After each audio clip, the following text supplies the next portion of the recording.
Okay, as promised in video 1, I'm going to assign you a song. This is also in this purple book, and it follows the pages I just gave you with the exercises. But again, I'll give you a chance to practice applying the 16th notes. The nice thing about this, it's a theme and variation. And I don't know that we've ever played one of those. It's been a very popular way for composers to write music for a very long time. There's a very famous, Mozart wrote theme and variations, and I think there were 20-some variations on the theme of Twinkle Twinkle Little Star. And actually, you can still go online and listen to somebody playing this, and that was in the 1700s. Kind of interesting, isn't it? But way back then, I know particularly like Beethoven too was really well known during that classical time period, was very well known for writing themes and variations that personally I find them challenging to play sometimes because the variations aren't always that interesting. But when Mozart wrote them and when Beethoven wrote them, they were interesting. And I think you'll find these interesting. So this is a traditional melody called the sea chanty. And you're going to see, I'm just going to give you the first page this week.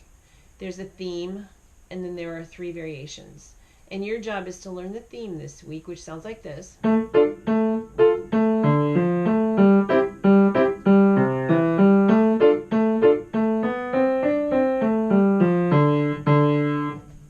Folk music at all, you might have heard that before. And you'll start with that first. That'll be the first 2 lines of the page, 4 bars. And the trickiest part of that is that when you set up your hand, and I think it looks like I wrote in the left hand starting note, hopefully you won't have trouble figuring out what notes are what. But I've circled where the fingers change, because they do just like a shift down and a shift back, and at one point the left hand is going to cross the 2 over and then bring the thumb under. So I would suggest when you start this is a really good one to play hands together, because to feel this beat of where those, actually the left hand has the melody, but I think this is not too hard to play these chords, and that helps you keep that beat of the 1 and 2 and 1 and 2 and.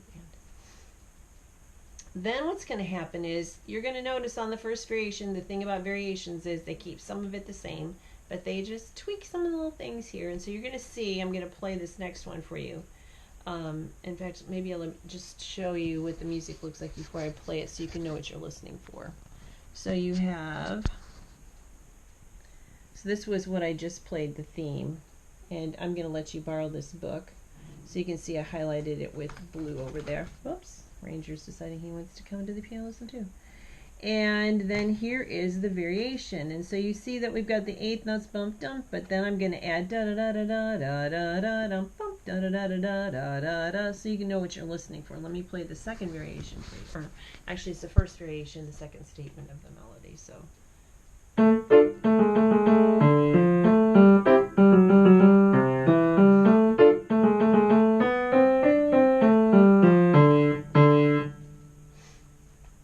I didn't do anything with the dynamics at all. You can do that when you, actually I was having my hand licked while I did that. You couldn't see, but he decided he was going to join me.